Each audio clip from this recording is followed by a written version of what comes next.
এখনো পর্যন্ত ওইখানেই আছে, বেরোচ্ছে। লোক ডাকা হচ্ছে, স্পেশালিস্ট ডাকা হচ্ছে, তো সে আসবে। আমি জানি না কী হবে শেষ পর্যন্ত। Hello friends, welcome to my channel. যেমনটা দেখতে পাচ্ছেন বাইরে অনেক লোকজন জমা হয়ে গেছে। তো আজকে একটা বিশেষ দিনের ঘটনা আপনাদের সঙ্গে শেয়ার করব, এবং সেই দিনটা আমার কাছে এত ভয়ের ছিল। আর সেই ভয় শুধুমাত্র সেই দিনেই না, জানেন তো, মানে এখনও কীরকম গা ছমছম করছে। এখনও মনে হচ্ছে এই যে এই কর্নারে আছে, ওই কর্নারে আছে, এরকম একটা ভয়ের, মানে একটা আতঙ্কের সৃষ্টি করে গেছে আমার মধ্যে। শুধু আমার মধ্যে বললেই ভুল হবে, আমাদের পুরো পাড়ার মানুষের মধ্যে। তো চলুন সেই ঘটনাটাই আজকে আমি আপনাদের সঙ্গে শেয়ার করব। তো দিনটা ছিল নীলপুজোর দিন, যেমনটা নীলপুজোর ভিডিওতে শেয়ার করেছিলাম, দেখেছিলেন। গঙ্গা ঘাটে স্নান করে আসা, পুজো দিয়ে আসা, এইসব করে সারাদিনে মানে উপোস টুপোস থেকে সন্ধেবেলা পর্যন্ত ভীষণ ক্লান্তি চলে আসে শরীরে। তো তখন কি হয়, মনে মনে যে যা কাজ আছে তাড়াতাড়ি কিছু গুছিয়ে নিয়ে তাড়াতাড়ি ঘুমিয়ে পড়বো। তো এমনটাই এই রাত্রিবেলা 9টা মতন বাজে। সেই সময় কী হলো, অর্ককে আমি ডিনার করিয়ে দিলাম, করিয়ে দিয়ে আমি ঘুমিয়ে পড়বো তাই ভাবছিলাম। পার্থ যদিও বাড়িতে ছিল না, তো মশারি ফশারি টানিয়ে শোবো। এমন সময় বাইরে না গাড়ির হর্ন, আর আমার যে স্কুটিটা এন্টর্ক, ওই রকমই হর্ন বাজছে। তো আমি ভেবেছি পার্থ এসছে, তো জানলা খুলেছি। এমনিতে দরজা আমি ন্যাচারালি খুলি না, অচেনা লোক আসে না আসে। তো জানলা খুলে দেখতে গিয়ে দেখছি দুটি ছেলে খুব চিৎকার করছে। তো যখন ভালো করে শুনলাম ওরা কি বলছে, তখন বলছে, ও বৌদি সাপ ঢুকলো বাড়িতে, ও বৌদি সাপ ঢুকলো। আমি বললাম আচ্ছা ঠিক আছে, নর্মাল কিছু ঢুকেছে হয়তো। তারপরে ছেলে দুটো বলছে কি গোখরো সাপ ঢুকেছে। আর গোখরো সাপের নাম শুনে ব্যাস, আমি মানে শুনেছি যে বলে না একেবারে জাত গোখরো, তো তার মানে ভীষণ বিষাক্ত জিনিস আর কি। তো গোখরো সাপের নাম শুনে আমি একেবারে ভীত সন্ত্রস্ত হয়ে গেছি, ভীষণ টেনশানে পড়ে গেছি। কি করব না আমি একদম বুঝে পাচ্ছিলাম না। যাই হোক না কেন, তারপরে আমার মাথায় যেটা প্রথম এলো সেটা হলো আমার পাশের বাড়ির চন্দন, মানে আমার ভাগ্নে যে আছে, ভাগ্নের বন্ধু, ওর কাকা ভীষণ সাহসী মানুষ। এবার আমি তাকে সবার প্রথম ফোন করি, যে মানে চন্দনকে ফোন করি, বলি যে বাড়িতে এরকম হয়েছে। তো উইদিন ফিউ মিনিটস, মানে একটু দেরি করেনি ওরা, জানেন তো, মানে কিছুক্ষণের মধ্যেই একেবারে লাঠি সোটা হাতে নিয়ে চন্দন আর চন্দনের কাকা চলে আসে। সেকেন্ড ফোন আমি করি পার্থকে, ও তখন ডাবলদার দোকানে ছিল। তো সঙ্গে সঙ্গে ও ডাবলদার দোকান থেকে রওনা হয়, এবং সঙ্গে প্রায় 8-10 জন ছেলে চলে আসে। এরপরে শুরু হয় খোঁজাখুঁজি, সত্যি কি গোখরো সাপই ঢুকলো নাকি অন্য কিছু ভুল হলো। এরপরে সত্যি সত্যি ওরা দেখে গোখরো সাপ, আর এই খবরটা না মুহূর্তের মধ্যে চারিদিকে ছড়িয়ে যায়। এই যে এরাও আসছে, তো মুহূর্তের মধ্যে চারিদিকে ছড়িয়ে যায়, এবং যে যেখানে শুনতে পায় ওরা সঙ্গে সঙ্গে চলে আসে, যে দেখে আসি কী হচ্ছে, দেখে আসি কী হচ্ছে। আর মুহূর্তের মধ্যে আমাদের বাড়িটা একেবারে জনসমুদ্রে পরিণত হয়। কত লোক এলো যে দেখার জন্য, দেখে আসি দেখে আসি। আর যখন দেখলো প্রত্যেকে সাপটাকে না, অবাক হয়ে গেল, মানে জাস্ট অবাক হয়ে গেল। এত বড় সাইজের সাপ, মানে এখানে যারা রয়েছে প্রত্যেকে এক বাক্যে বলল কখনো দেখেনি। যাই হোক, সাপ দেখে তো সবাই ঘাবড়ে যায়, মানে এবার সাধারণ ব্যাপার না, এত বিষাক্ত সাপ, আর আমরা তো কেউ স্পেশালিস্ট নই এই বিষয়ে। তো সেই সময় কী হয়, সবাই মিলে বুদ্ধি দেয়, গণেশদা বলে একজন আছে, তো গণেশদাকে ডাকা হয়।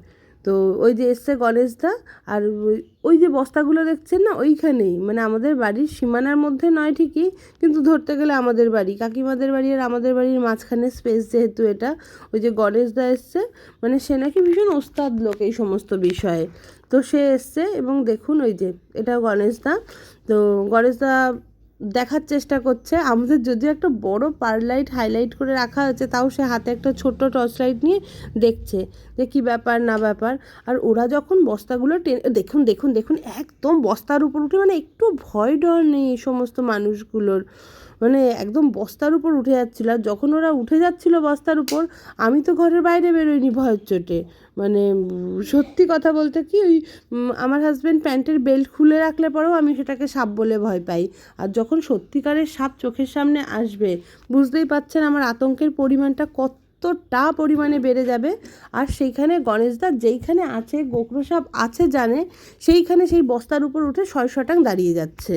মানে একটু পরে আপনাদেরকে আমি বস্তাগুলো টেনে টেনে সরানো হচ্ছে, সবাই সরাচ্ছে।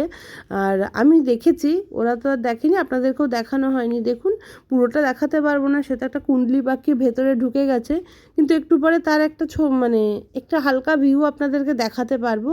তো যাই হোক না কেন, এরা এসছে, এরা কি করবে, ধরবে মারবে এই উদ্দেশ্যে এসছে। ভাবছে মানে এদের কাছে আমি একটা কথাই শুনলাম, না না এই সমস্ত সাপের কোনো মাফ নেই, এদেরকে ধরে একেবারে ওই যে একটুখানি দেখা গেল, দাঁড়ান না কাছে নিয়ে গিয়ে আপনাদেরকে দেখাচ্ছি। 1 মিনিট, চন্দন একটু ভিডিও করে দিচ্ছে, কাছে নিয়ে গিয়ে দেখা গেছে, বুঝলেন সাপটাকে।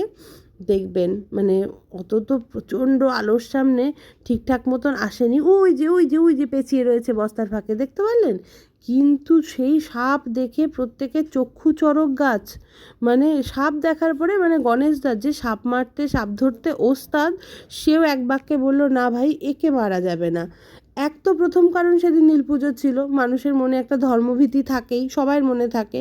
আর সেকেন্ডলি এত বড়, এত বিষধর, মানে একে ধরার, কাছে যাওয়ার, মারার সাহস কেউ করলো না। মানে আর ওদিকে রনি লাগাতার, মানে ওরই ফার্স্ট ইনিশিয়েটিভ, ও বারবার বলছে না দাঁড়াও একটা বন দপ্তরকে ফোন করে নিই। দেখুন ফোন কানে একজন দাঁড়িয়ে রয়েছে, ও আমার দেওর। তো ওই ফার্স্ট ইনিশিয়েটিভ নেয়, ও না বন দপ্তরে লাগাতার ফোন করে যাচ্ছে।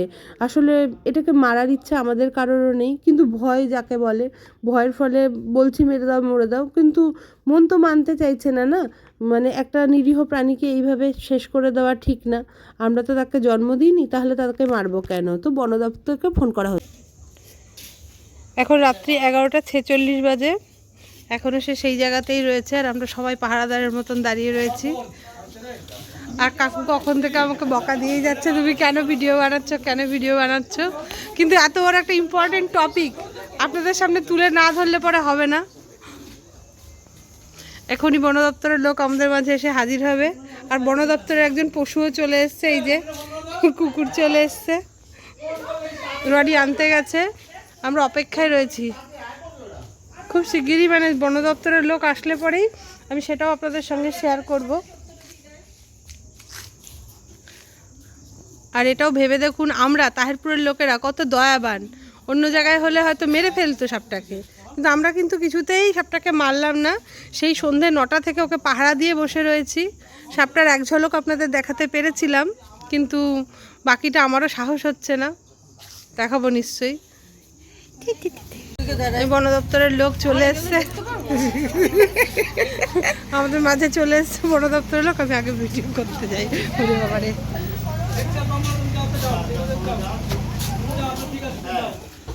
ওরে বাবারে,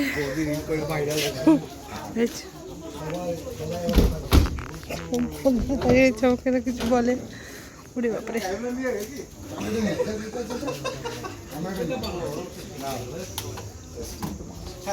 অনেক যন্ত্রপাতি নিয়ে এসছে ওরা।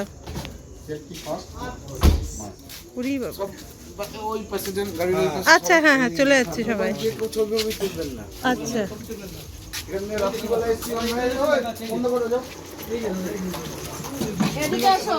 তারা তো ঢুকতে ঢুকতে একেবারে অগ্নি মেজাজ নিয়ে বলে দিয়েছে, খবরদার কেউ ভিডিও করবেন না। তো ভিডিও করা সম্ভব না, বুঝলেন তো।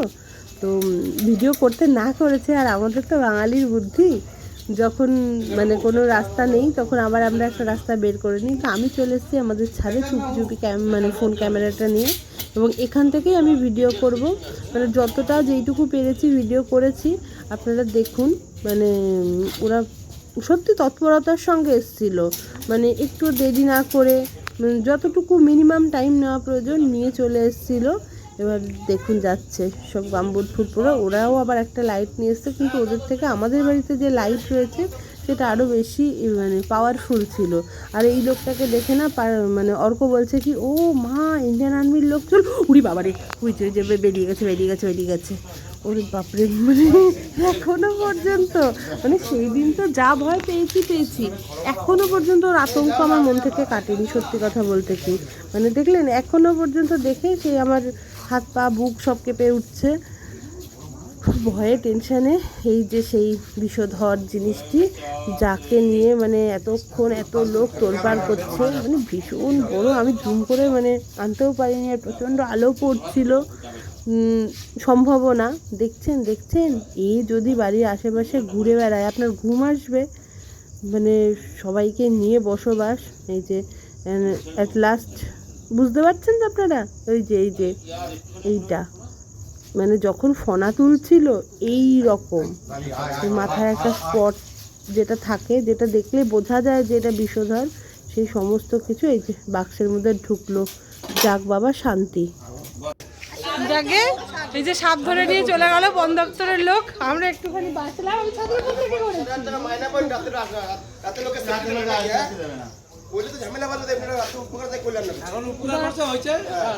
যাই হোক ধন্যবাদ, বন দপ্তরের লোক এলো, আমাদের এখানে ছেলেবেলারা এসছে সবাই, তাহিরপুরে সবাই মানে অর্ধেক তাহিরপুর চলে এসছে আমাদের বাড়িতে। থ্যাংক ইউ সবাইকে, বন দপ্তরের লোককে ধন্যবাদ। সবাই বোনেরা বনে সুন্দর, আর শিশুরা মাতৃ করে। আজকে নীল পুজোর দিন একটা বন্য বনে চলে গেল, আর সেখানে সে সেফ থাকবে আশা করি, আর আমরাও সেফ থাকবো। নমস্কার।